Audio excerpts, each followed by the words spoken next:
Halo YouTube, balik lagi bersama gue Jaxko. Jadi di video kali ini gue pengen ngebahas salah satu alat yang membuat kesan pertama atau first impression kita di mata orang lain menjadi lebih baik. Apa itu alatnya? Ya, jawabannya adalah parfum. Dan sebelum gue mulai ke videonya, kita lihat intro gue dulu guys. Oke, jadi parfum ini bagi sebagian orang, termasuk mungkin gue, adalah salah satu syarat kewajiban untuk kita pakai sebelum beraktivitas sehari-hari. Akan tetapi, lu tahu nggak sih kalau parfum itu kapan ditemuinnya dan siapa yang menemukannya? Oke, jadi parfum ini pertama kali ditemukan oleh seorang wanita yang hidup pada zaman Mesopotamia dan Mesir kuno, zaman dulu. Ini sekitar ribuan tahun sebelum Masehi. Gua kurang paham tepatnya berapa. Akan tetapi ada yang menyebutkan 5.000, ada yang menyebutkan 2.000. Nah, gua masih rancu di situ. Oke, gue pengen bahas sedikit tentang Mesopotamia ini. Jadi Mesopotamia ini diambil dari bahasa Yunani yang berarti tanah dari dua sungai, yang mungkin bisa kita sebut sebagai jembatan. Ya, dua sungai ini adalah sungai Eufrat dan Tigris, dan mungkin sekarang kita lebih tidak asing dengan negara Irak, tentunya secara geografis di petanya. Oke, balik lagi kita ke wanita penciptanya tadi.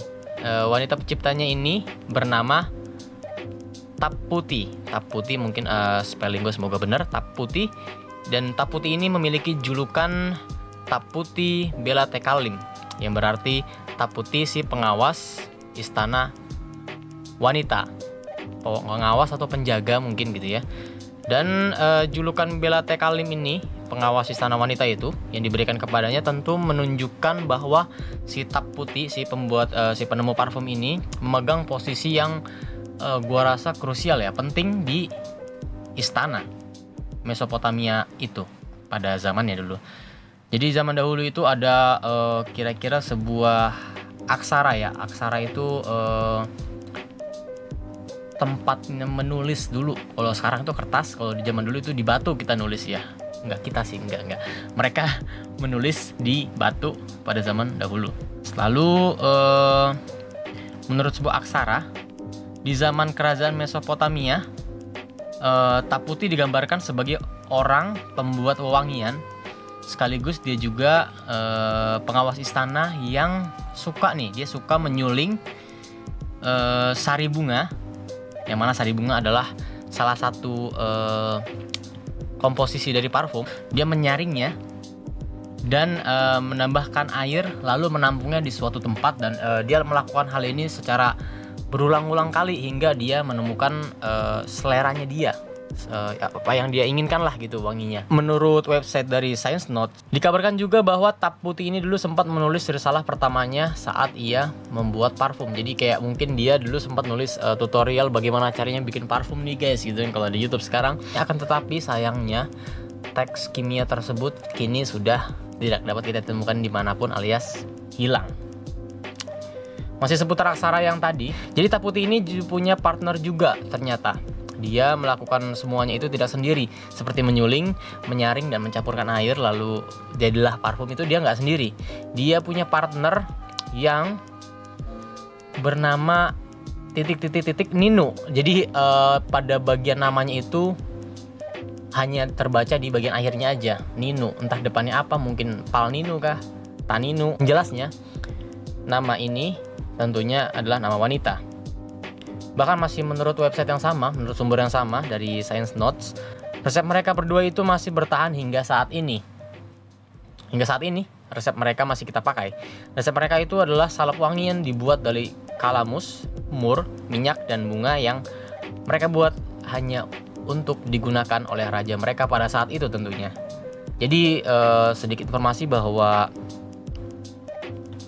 kita saat ini mungkin bersyukur ya, kita nggak hidup di zaman dahulu. Apalagi buat orang-orang yang wajib banget pakai parfum, kita termasuk orang yang harus bersyukur bahwa kita dapat memakai parfum meskipun kita orang yang biasa aja, bukan dari kelas bangsawan.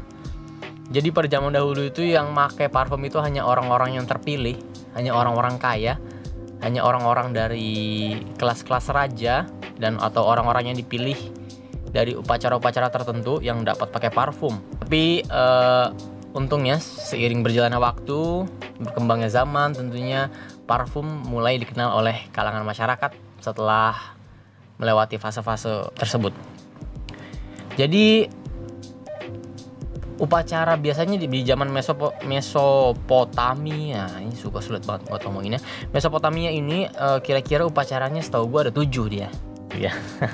Jadi bisa dibilang ini parfum itu pertama kali dipakai di masyarakat biasa itu dari kawasan Mesir sana ya, dari Mesopotamia itu, dari kawasan Mesir itu.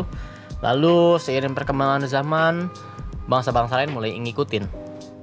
Contohnya kayak bangsa Tiongkok, dari peradaban Hindu, Yunani, Roma, dan beberapa negara di Timur Tengah itu mulai ngikutin kebiasaan dari masyarakat-masyarakat di daerah Mesir dengan memakai parfum.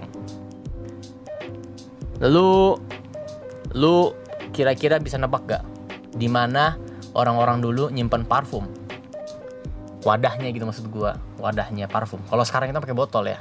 Kalau zaman dulu itu mereka menyimpan parfum itu dengan gelas. Ya, bener buat yang lo jawab gelas atau mungkin wadah sejenisnya, gelas atau cangkir, ya lu bener.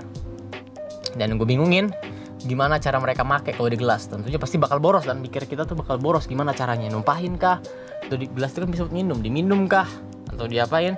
Dan di sini juga ditulis bahwa cara makainya mereka itu ada yang ngejadiin parfum sebagai salah satu peralatan mandi mereka. Parfum buat mandi. Sabun mungkinnya kalau saat ini ya. Lalu ada yang dicampurin ke airnya pas mau mandi. Nah kalau ini apa nih? Campurin ke air, ditetesin ke air gitu. Jadi kayak ya lu punya parfum, lu tetesin ke air, lu mandi pakai air itu. Bayangin deh coba. Lalu setelah itu ada yang dipakai buat ini dia nih, buat kumur-kumur. Gue nggak ngerti. Zaman dulu nggak ada sikat gigi ya, nggak dodol. Ada juga yang dicampurin ke makanannya. Gue nggak ngerti ini maksudnya apa. Cuma ditulisnya begini di sini, atau mungkin ada parfum yang mengandung makanan gitu kan, maksudnya mengandung bahan makanan dalam pembuatannya, jadi safety aja gitu, karena memang mungkin dulu pembuatannya itu tanpa alkohol, jadi benar-benar pure parfum tanpa adanya campuran-campuran dari alkohol, jadi ya aman-aman aja gitu kalau dimakannya. Mungkin ada juga yang dijadiin bahan campuran kosmetik, dan tentunya ini memang terjadi sampai saat ini. Lalu makin kesini tentunya segala sesuatu makin berkembang, dan parfum adalah salah satunya. Pada abad ke-17, ini setelah Masehi ya, masyarakat Perancis banyak menggunakan sarung tangan berparfum untuk kegiatan sehari-harinya, yang mana berarti tandanya parfum sudah mulai menyebar ke seluruh antero dunia, di mana masyarakat Perancis sudah mulai memakai parfum untuk kegiatan sehari-harinya. Lalu pada abad ke-18, Perancis mulai menemukan sebuah inovasi yang mengubah perkembangan parfum di dunia. Ia diberi nama Eau de Cologne. Ada Eau de Cologne, ada Eau de Parfum, ada Eau de Toilette. Jadi inovasi ini berasal dari campuran rosemary, neroli, bergamot, dan lemon. Oke, lalu ke abad 19, terjadi perubahan besar pada industri parfum. Penemuan-penemuan di bidang kimia modern pada abad 19 ini menciptakan jenis-jenis wewangian baru yang lebih mudah dicari ya campurannya. Jadi gampang gitu buat bikin parfumnya, dan lebih praktis dan lebih tahan lama tentunya.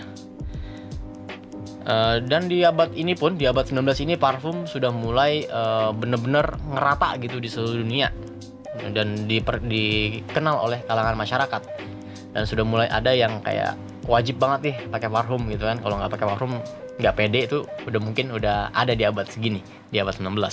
Hingga akhirnya di zaman baru-baru ini, di abad ke-20, muncullah parfum yang terkenal hingga saat ini. Ya seperti Christian Dior, Jacques Vette, Nina Ricci, Pierre Balmain, dan lain-lain. Hingga saat ini parfum bisa kita temukan di manapun dan kapanpun. Lu pergi ke satu tempat pasti ada yang jual parfum di pinggiran ya. Gimana, coba lu bayangin gimana dulu orang-orang itu susah banget buat dapetin parfum. Maksudnya susah tuh kayak hanya kalangan bangsawan, hanya kalangan-kalangan orang kaya dari kerajaan dan orang-orang tertentu yang bisa pakai satu upacara, dan hari-harinya pun tertentu, nggak semua orang hari-harinya tertentu. Dan lu bayangin gimana orang-orang dulu itu kayak pengen gitu kan pakai parfum kan, dan sekarang lu orang biasa pun udah bisa make dan bertebaran gitu yang jual parfum, ada di mana-mana ya. Jadi mungkin itu aja sejarah perkembangan dari parfum-parfum. Dan mungkin dari perkataan gue ini ada yang kurang dimengerti atau salah dalam perkataan gue, atau informasi yang gue dapat ini salah, lu bisa koreksi gue, nggak masalah. Gue nggak akan gimana, gue pasti gue terima semuanya, karena ya sini semua kita sharing. Jangan lupa buat like, comment, dan subscribe di video gue ini, dan subscribe ke channel gue, dan share videonya jika kalian merasa video ini harus ditonton oleh teman-teman kalian. Gue Jexko, jadi terima kasih udah menonton. See you in the next videos guys, bye.